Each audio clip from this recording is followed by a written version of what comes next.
Hello म्हणजे नमस्कार. तर मी प्रीती आणि शेवटी हा दिवस आलाच. भारतातील माझा शेवटचा व्लॉग आणि मी फ्रान्सला परत चालले आहे. त्याला जाता जाता अजून काही छोटे पण माझ्यासाठी खूप खूप खास मोमेंट्स आठवूया. सोलचं एक मोठं स्वप्न होतं इंडियन लोकल ट्रेन मध्ये बसायचं आणि तिच्या बरोबर मी पण खूप एक्साइटेड होती. कारण या उघड्या खिडक्या, ट्रेन मधला वारा, स्टेशनवरचे गजबजूला वातावरण, हिंदी झुमकेवाले लोक, मस्त तिखट भेळ, एकदम नॉस्टॅल्जिक. पण त्या दिवसातला माझा आवडता क्षण कोणता माहितीये? भाजीवालीने आम्हाला दोघांना प्रेमाने उसाचा रस दिला आणि तिथे आम्ही बाजूला तिच्या फरशीवर बसून तो पिला. तिच्यासाठी खूप मोठं होतं की फॉरेनहून येऊन हे फरशीवर बसून पितात आहे आणि सोलसाठी ती खूप मोठी गोष्ट होते की ती फ्री मध्ये भाजीवाली आम्हाला उसाचा रस देते. तुमच्यासाठी ही कदाचित खूप छोटी गोष्ट असेल, पण मला नेहमी वाटतं जीवनात तुम्ही कितीही मोठे व्हा, कितीही कमवा, पण अशी छोटी छोटी माणुसकीची क्षण आयुष्य श्रीमंत बनवतात. मी परतल्यावर मम्मीने आमच्यासाठी माझे आवडते छोले भटुरे बनवलेले. ती मला खाऊ घाला किती आनंद होती ते शब्दात सांगता येणार नाही.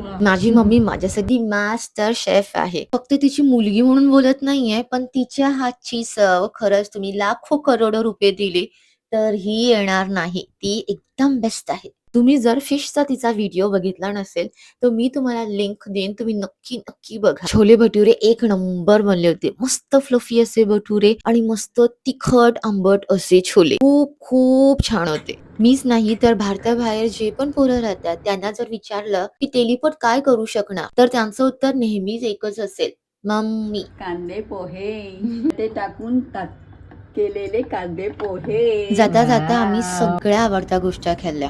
अक्षुनी आमच्यासाठी मस्त थिओब्रमामधून चिकन पॅटीस मागवले होते आणि डेफिनेटली माझा आवडता वडापाव, पाणीपुरी, सगळ्या गोष्टी ज्या मी तिकडे मिस करणार आहे सगळ्या खाल्ल्या. असं वाटत होतं की दिवस कमी पडणार ह्या सगळ्या गोष्टी खायला, पण मनात खूप खूप ग्रॅटिट्यूड होतं. मम्मी पप्पांबरोबर एवढं मस्त दिवस स्पेंड केले, केरला ट्रिप केलं, मुंबई दर्शन केलं, एवढ्या सगळ्या गोष्टी खाल्ल्या आणि YouTube द्वारे तुमच्या बरोबर शेअर केल्या. मनापासून आभार. Very good. सोलनी तिची मराठी अजून सुधारली. 1 ते 10 शरीराचे अवयव